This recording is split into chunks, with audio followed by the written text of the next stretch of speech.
It's a chilly one. It's cold today. It's 1 o'clock and it's just barely reaching 15 degrees. So you can only imagine how cold it was this morning. I can't imagine how cold it was because I was not up early this morning. I got home at 2 o'clock in the morning, and although I didn't sleep great, I did sleep in a little bit. So Jason and I was going to say but I did not, trained all the horses on Friday. It was raining a bit. I abstained. So all the horses that need to be trained were trained up, and there wasn't a whole lot to be done today. So Jason was rushing to get done so he could get to Scioto with the horses this evening. And I'm not rushing to do anything, really, for the rest of the day. I'm racing horses tonight and going to get a haircut right now. Going to get a little bit of a haircut right now and have some lunch. Man, what a busy week, right? Such a busy week. I did want to update some people on some things. When it comes to licensing, every so often, Linda will call me and say, hey, I haven't heard from so-and-so and their license is expiring in this jurisdiction or not. So what we're going to try and do, I know nobody's out there going, I refuse to get my license. I don't think anybody is out there doing that. I think probably what happens is the same thing I would. Now, in Canada, your license changes on your birthday. So I know when my license is due. But if my license comes up due in Ohio or Pennsylvania, if it wasn't up to Linda, I would not know either. I might miss that also. So what I would ask is that everybody pay attention to licensing. What we are going to ask people to do, and we have in the fall, and for most people, I appreciate the going that extra mile to get it done. What people have done in the past is put it on the site. That's why we put it on the site, but we're going to ask everybody to do that this fall. We're going to have reminders built into the system to ask people, hey, can you update your licensing? Can you update your licensing, your expiry dates? It's just because, put yourself in our shoes. We were lucky this summer. We had a horse in a stake race, and a gentleman's license had expired, and we reached out. Now, thankfully, I think it was Ontario, had sent Linda a note 2 days out, and then had called to say so-and-so's license was expiring, and this had to be done before the horse could race. The horse was in a stake race. Come to find out, the gentleman's in Africa on a safari. I'm not very familiar with Africa, but I think the Wi-Fi isn't the greatest when you're out on a safari, if I was to guess. So thankfully, this gentleman was checking his emails and did update it. Now, that could have been, I wouldn't say financially catastrophic, but imagine being the reason that a horse was scratched and you have 35 or 40 partners. It makes for a pretty stressful situation. So what we are going to do is ask that everybody update and keep their licensing updated, and we're going to build in some infrastructure in the system, hopefully, to help you do that. Also, a few little updates. Looks like money, man. I hard to believe I forgot that he was qualifying. Just so much going on yesterday that I didn't get a chance to completely catch up with Harry. A lot of people asking how Admiral Dio is. Did he actually school? How did he school? So I'll update you on that right now. No, I'm going to do this on our weekend videos, but I did want to talk to everybody today. It started with the licensing. Then I was going to talk about a couple other points of interest, but then I got thinking, well, is there other things I can update? Yes, looks like money qualified in 56-1, last quarter 27-1. I can tell you this much: he's put on 100 pounds of weight since I saw him. Since I really took a look at him, maybe 6-7 months ago. And most of that is muscle. Harry and Nellie have done a great job with this horse. And anytime you can give them a little bit of rest and put them away good and sound, especially when you have an old injury lingering there, it's even better for that. So definitely the line looks impressive, and the horse himself looks impressive. So, top marks across the board. One, for the care of the animal, and two, the way he qualified and the way that Harry has managed them. The horse looks amazing. Now, also, Admiral Dio did school yesterday. James asked for another schooler, I believe. Now, keep in mind, this horse is well into his 3-year-old season. A little odd how we ended up with him. He wasn't stopped with because of an injury. Well, he did get injured when he was 2, but there was a whole bunch of other things swirling around this horse. He never got a chance to train down properly. So, in a sense, he's a 2-year-old in a 3-year-old's body, or a 3-year-old in a 2-year-old's body, I guess. No, he's just a green 3-year-old. He had never seen the gate, never saw groups of horses or anything like that. So lots to teach this guy, but the one takeaway that I liked was the last part of the comment from Harry. Harry said, James asked to school him once more, thinks he's a real good horse. Now, if it's a lie to you, it's a lie to me. I haven't seen him. I saw him train one day. He went by me going a mile at 2:35. That is my extent and knowledge firsthand of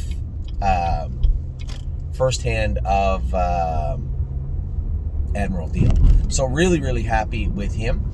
I had a number of people last night shocked, as I was, at that Militant was claimed.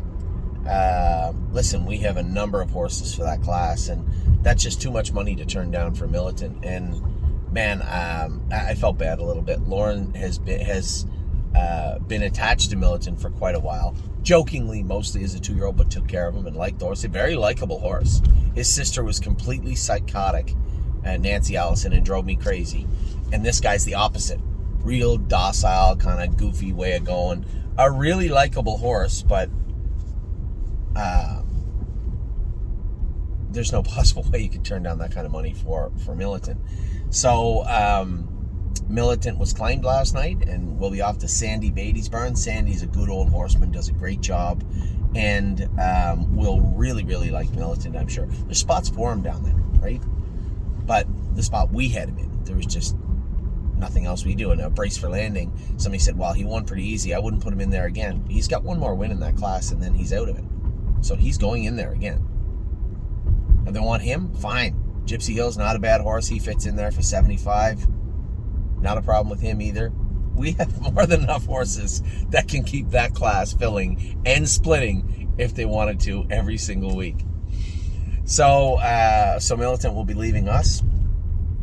So a couple of things. We had bought a horse yesterday, Marching Forth. Many of you know that. Now, an email was sent out. Now, I've got multiple emails from people saying, oh, I just got the email. I looked, the horse was sold out. That's not completely accurate. Everything in the stable, when it's sent out, is time-stamped. I looked for my own investigative knowledge, and the email was sent out at 5:58 about Marching Forth. The last available share was sold at 6:10. Not at 6:01, not at 6:02, not it was opened and then closed immediately. It was open for exactly 12 electronic minutes. 5:58 the email was sent, and 6:10 the horse was sold out. The last share was sold and time-stamped at 6:10. So now what I did do was, and this is the other thing, I know that there's many of you out there that buy shares and then put them up for sale right away. Honestly, truthfully, I don't care. But it does bother a lot of our clients that are also in there trying to buy shares and then find out that the horse like Marching Forth is sold out, only to find out that at 6:12, which is 2 minutes after the last share was sold, the horse is put up there, the share price is put up there for in one case, double the money. Now, although my job is to find horses, purchase them, and have people buy shares, I can't idly sit by and just watch that take place also. You have to understand. Again, another situation. Put yourself in someone else's shoes. I'm not telling you not to buy the shares, but I hate to put in place. Now, I did lock the shares yesterday, and they will remain locked until he races. And that's just a shot across the bow. Just a little warning. But please don't make me implement rules and regulations where if you buy the horse, you have to hang on to the share for so long. I don't want to do that. This is capitalism also. You want to buy it and sell it, fine. But I also work on the other side of the fence. It does make me feel bad when one of our clients said, Anthony, I was waiting to buy 1%. Many times people will say I was in the yard or I was cooking or I just got home. I saw the email, went on the thing, it sold. And then lo and behold, there's shares up for sale 2 seconds later for, in this case, double what the horse was purchased for. So I would ask everybody, just as a common courtesy, to put yourself in someone else's shoes. If you want the shares, that's fine. I appreciate it. Thank you very much for buying them. But I can't just sit there and watch that take place. And I don't want to either. Listen, you guys are all great people. I'm not blaming anybody for doing that. You make a couple of dollars on a Friday afternoon or a Friday evening, good. Go for it. Good for you. but I also am trying to help out our other clients. I want everybody to enjoy their experience here at the stable. Everybody. It's impossible. I don't know if you're on social media. It is impossible to keep everybody happy all the time. I'm aware of that. I get thick skin. I'm all right. Everything that has happened to you out there has already happened to me. I've been there. I've done that. When I say, I know how you feel, it's because I really know how you feel. And I'm not, this is not me saying, don't do that. No. Just go easy, right? Please be kind to your fellow clients and partners, because, we run the best ship we can. We try to keep everybody happy. We try to accommodate everybody best we can. If you're out there and you've had any dealings with me, with Stable, or anybody else, you can't say that I haven't tried. I'm not always right. I don't always make the right decision, but I try my hardest. And I just hope that everybody understands that and helps out your fellow partner. I'm not going to name names, but I know one gentleman had bought 20 shares of them. First one to get in, sitting there, ready, waiting for hit the enter button. Bought 20 shares. He saw what took place. He said, Anthony, if anybody needs any shares, I'm happy to, they can have some of mine. And not at a marked up price, by the way. So whether it's marching forth, and we have other horses on our radar. I was bidding on Wellington Hanover last night.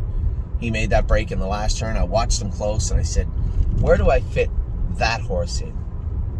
He looks like he's trotting good and then makes a break. I'm looking for the ones that aren't trotting good and making breaks. He looked like he was trotting pretty good and made a break, so I stopped. He didn't sell for a ton of money. He's probably worth the money they paid for him. But there's a ton of those horses up for sale right now. I've been waiting for Marching Forth for a while. I've watched them off and on for a year. And now we have them. So with that, just a couple little updates. And none of this was meant in an angry way. I hope you guys know that. I appreciate all the trust and confidence people put in us. Also selling out the one bucket for sure, and the other ones are on their way to selling out. I would appreciate it if everybody would help me sell all the buckets out. I think there was upwards of 20 or 25 shares left of the smaller, the most economical bucket, which is shocking to me. But I do appreciate it. And hopefully we can keep everything going. Big day today, big day Sunday, big day Monday. Lots of races coming up. Good luck to everybody. I will talk to you all very soon. I'm going to start your videos right after I get my haircut. Take care.